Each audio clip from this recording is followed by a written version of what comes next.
ये है दैनिक प्रातःकाल का डिजिटल एडिशन प्रातःकाल लाइव।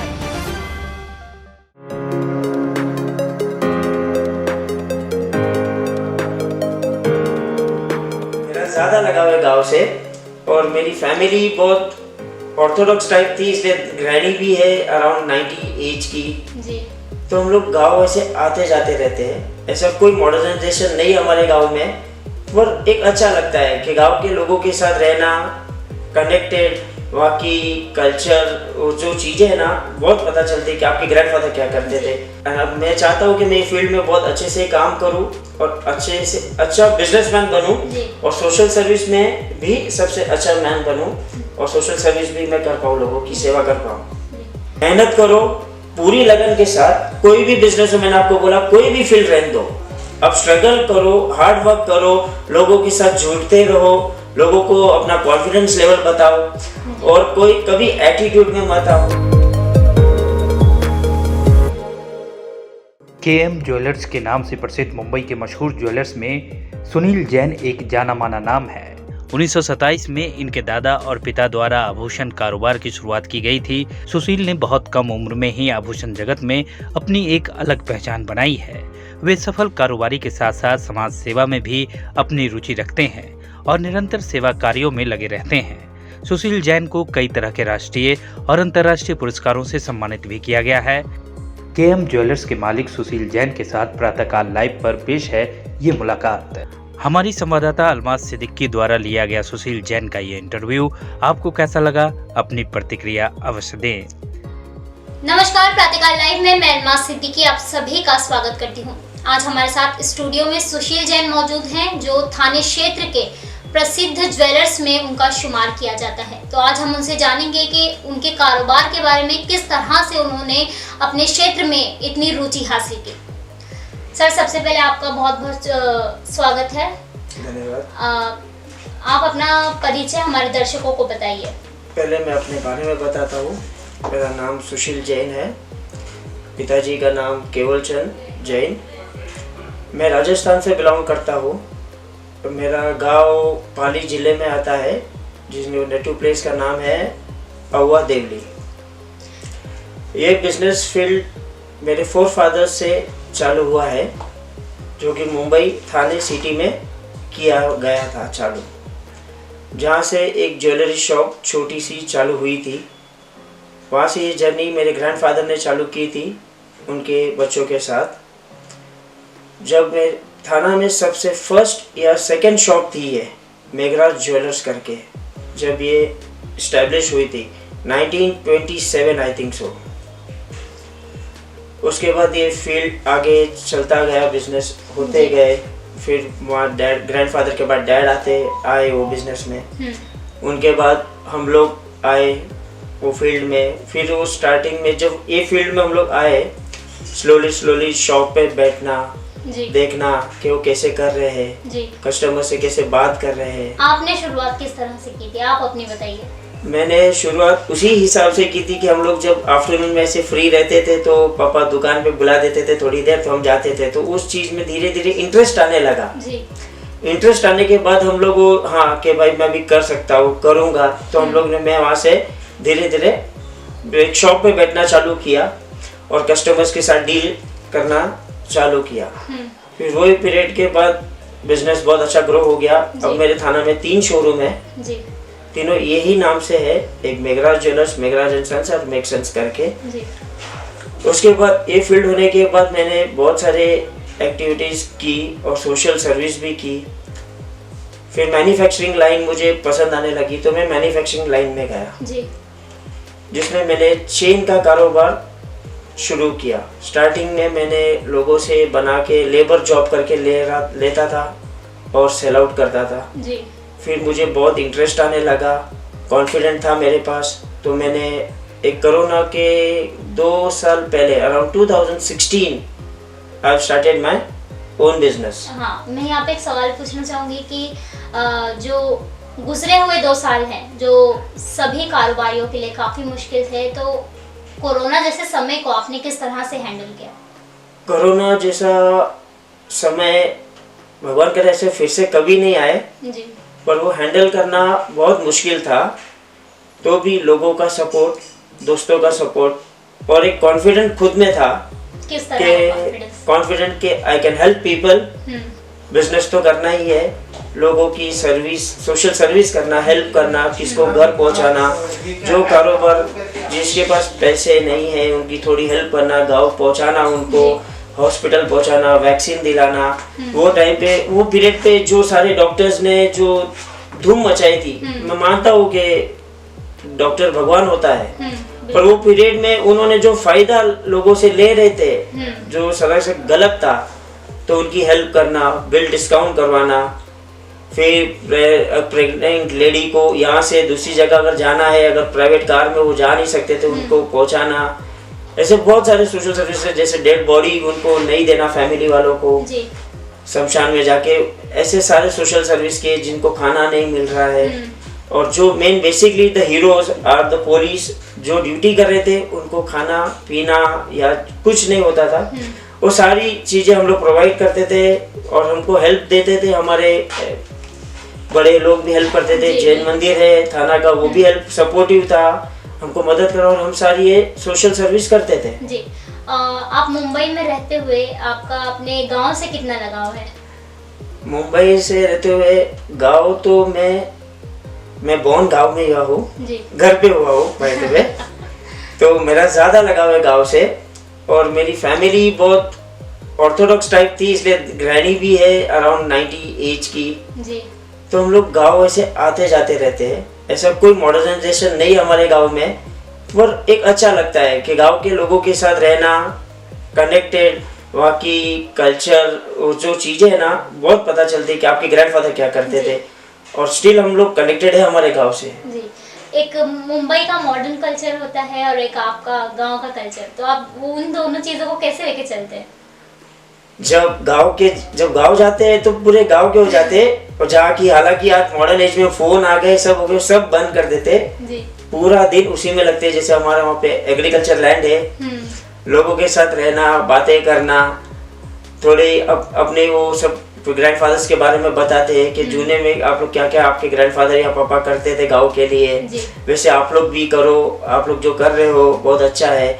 वैसे अभी गांव में हमारी एक गवर्नमेंट हॉस्पिटल है जो ओवरटेक की गई है, अब मैं विचार कर रहा हूँ कि उसको और अच्छे से मॉडिफाइड करके मैं वहाँ के लोगों को सोशल सर्विस या हेल्प कर पाऊँ, वहाँ का मेडिकल हेल्प कर पाऊँ।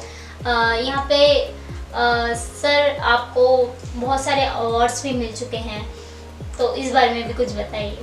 अवार्ड्स तो एक बिजनेस फील्ड में, कोरोना के पहले जब बिजनेस मैंने चालू किया, उसके बाद कोरोना आ गया, जो 1.5 साल बंद रहा जी। वो टाइम बहुत डिफिकल्ट था। मैं कॉन्फिडेंस लेवल एक बार हार चुका था, लूज हो चुका था कि ये बिजनेस चालू फिर से होगा कि नहीं। तो भी आफ्टर कोरोना मैंने ये कॉन्फिडेंस फिर से लिया और एक चैलेंज ली कि नहीं मैं कर पाऊंगा, और मैंने काम फिर से चालू किया, और स्लोली मैं उसमें फिर से सक्सेस होना चालू हुआ। और मार्केटिंग मैंने बहुत स्ट्रगल किया मार्केटिंग के लिए, क्योंकि किस तरह का स्ट्रगल? जैसे आज आप कोई भी फील्ड में जाओ, अगर आपका प्रोडक्ट आपको सेल करना है, आज मार्केट बहुत बड़ा है जी, बिल्कुल। आज इस मार्केट में नया आना बोले तो बहुत डिफिकल्ट है, मुश्किल काम है। तो उस हिसाब से उनको कॉन्फिडेंस दिलाना कि मेरा प्रोडक्ट अच्छा है, मैं आपको मैन्युफैक्चर करके टाइम पे दूंगा, ऐसे दूंगा, आप मेरी हर एक क्वालिटी भी अच्छी रहेगी, ऐसे करके कि भाई, क्योंकि आज गोल्ड एक ऐसी चीज है जो बहुत प्रेशियस हो गई है, तो कोई आपके ऊपर ज्यादा ट्रस्ट नहीं करता जल्दी से। आज कोई भी मैन्युफैक्चर देता है, मैन्युफैक्चरर को देता है, तो आज वैल्यू बहुत ज़्यादा हो गई है जी। तो उनको उस कॉन्फिडेंस में लेना, वो मेरे पे ट्रस्ट करके इतना मेटल मुझे देते हैं, मैं वर्क करता हूँ, उनको बना के देता हूँ मैं, और आई थिंक कि मेरा एक अच्छा काम है कि मैं प्रोडक्ट में बिलीव करता हूँ, गुड क्वालिटी, सारी चीज़ भरोसे की है। हाँ, भरोसे की, ये बिजनेस ही भरोसे का है जी, बिल्कुल। एक युवा के तौर पे अपने क्षेत्र में आपको अभी तक बहुत तरह के अवार्ड मिले हैं, तो उसमें से जो भी खास है आप उस बारे में बताइए। सबसे पहला अवार्ड मुझे मिला था Indian trade award, business award, जिसमें MSME ने सपोर्ट किया है कि अपकमिंग बिजनेस मैन्युफैक्चरिंग फील्ड में जिसमें आपको नॉमिनी करना रहता है। नॉमिनेशन के बाद you get the award in your field कि how fast you are growing your business. उसमें मेरे को उसके बाद back to back 6-7 award continue मिलते गए टिल नाउ। फिर मैं एक सोशल सर्विस में I got the from international human right से आई गॉट द डॉक्टरेट मिला है जी। और बाकी there are many more to come. अब मैं चाहता हूँ कि मैं फील्ड में बहुत अच्छे से काम करूँ और अच्छे से अच्छा बिजनेसमैन बनूँ और सोशल सर्विस में भी सबसे अच्छा मैन बनूँ और सोशल सर्विस भी मैं कर पाऊँ, लोगों की सेवा कर पाऊँ। मैं यहाँ पर एक सवाल करूँगी कि सरकार द्वारा, केंद्र सरकार द्वारा जो जीएसटी लगाए गए हैं सोने चांदी और तमाम तरह के चीज़ों पे, तो जीएसटी को आप किस नज़रिए से देखते हैं? जीएसटी सेंट्रल गवर्नमेंट ने जो लगाई है और स्टेट गवर्नमेंट ने, मैं मानता हूँ कि वो कहीं ना कहीं सही है, कोई गलत नहीं है जी। बिकॉज अगर आप कमा रहे हो, टैक्स भरो, जिसमें वो टैक्स से अपना स्टेट और अपना सेंट्रल स्टेट दोनों चलता है।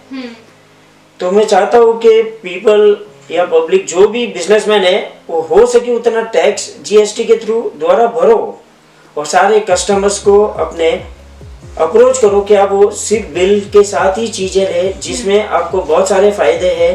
आपकी चीज़ अच्छी क्वालिटी की आप परचेज कर पाओगे मार्केट से, आप जीएसटी भरोगे, अब तो आपके स्टेट को फायदा होगा, ये मैं मानता हूँ। तो मैं उस चीज़ में आपको बताना चाहता हूँ कि जीएसटी भरो और सरकार से भी एक ऐसे निवेदन है कि जो चीज़ आप लागू करते हो लोगों के लिए या बिजनेसमैन के लिए, उसमें थोड़ी सी छूट देनी चाहिए। हर एक चीज एक बिजनेसमैन का ही काम नहीं है कि आप सारा प्रेशर उनके ऊपर डाल दो। कई ऐसे कारोबारी हैं जो जीएसटी से नाखुश नजर आते हैं, उस बारे में आप क्या कहेंगे? नाखुश इसलिए है, मैंने अभी आपको बोला कि सारी जिम्मेदारियां एक बिजनेसमैन की नहीं है, सबकी होती है। तो सिर्फ एक सर्टेन अमाउंट ऑफ स्टेट का कोई भी बिजनेसमैन है वो ही टैक्स भर रहा है, बाकी वो जो फायदे होते हैं वो आप बिजनेसमैन को नहीं देती है सरकार। जो नॉन बिजनेसमैन है या लो कास्ट है या जो है उनको आप सारी फैसिलिटी देते हो। आज मैं एक बिजनेसमैन होने के बावजूद, इतना टैक्स भरने के बाद भी, अगर आज मुझे मेरे बच्चों का एडमिशन चाहिए तो मुझे पैसे के सिवा मुझे एडमिशन नहीं मिलेगा। जहाँ की हालांकि सारे हॉस्पिटल्स, मेडिकल कॉलेजेस, स्कूल्स सब में डोनेशन जैन समाज कर रहा है पर एडमिशन नहीं मिलता आज की फील्ड में। तो मैं चाहता हूँ कि ये सारी चीजें ना एक कॉमन और एक नॉर्मल तरीके से होनी चाहिए। जहाँ पे यहाँ पे पार्शलिटी होता है, नहीं यार वो इतना बड़ा बिजनेसमैन है तो उनकी क्या जरूरत है, तो उनको दे हैव टू पे द डोनेशन। सर वैसे भी आप अपने क्षेत्र में आपने काफी तरक्की की है और बहुत सारी अचीवमेंट है, लेकिन एक बिजनेसमैन होने के तौर पर आप फ्यूचर में और क्या करना चाहेंगे? फ्यूचर में मैं एक बिजनेसमैन होने के नाते एक अच्छा बिजनेस, अच्छी स्टैंड और फॉर द सोशल के लिए मैं एक सोशल सर्विस स्टैंड करना चाहता हूँ जहाँ पे मैं लोगों की बहुत सारी मदद कर सकूँ। और बिजनेस फील्ड में मैं लोगों को एक्सप्लेन करना चाहता हूँ कि बिजनेस कोई छोटा नहीं होता है या कोई बड़ा नहीं होता है।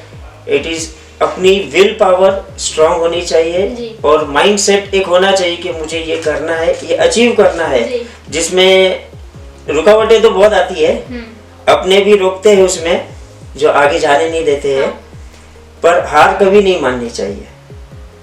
जो एग्जाम्पल है आपके सामने, मैंने बहुत तकलीफें झेली है, हालांकि बिजनेस बहुत बड़ा था, मेरा फैमिली बिजनेस था, हालांकि मेरे डैड ने सब कुछ बना के रखा है, पर कोई इश्यूज होते हैं पर्सनली जो आप नहीं शेयर नहीं कर पाते हो लोगों से, पर स्ट्रगल बहुत है लाइफ में। स्ट्रगल करो, हार मत मानिए लाइफ में कभी किसी चीज का। अचीव करना है तो आप जिद करो कि मुझे चाहिए, यही चाहिए, तो आप अचीव कर लोगे।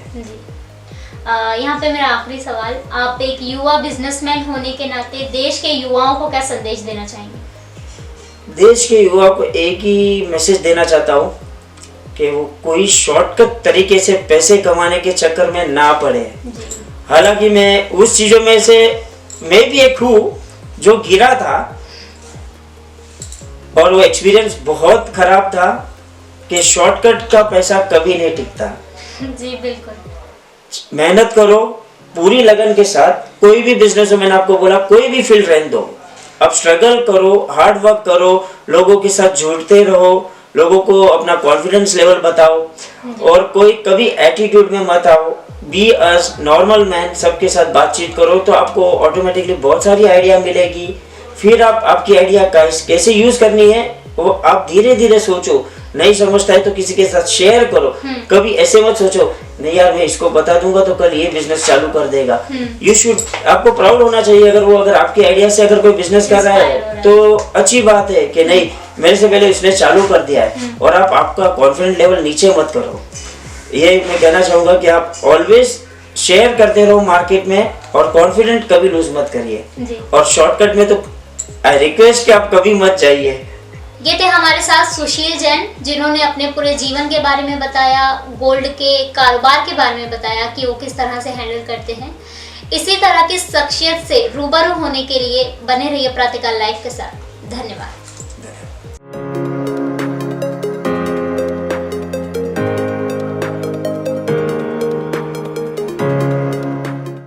आप ये कार्यक्रम YouTube पर देख रहे हैं तो हमारे चैनल को जरूर सब्सक्राइब करें और Facebook पर देख रहे हैं तो हमारे पेज को लाइक करना ना भूलें।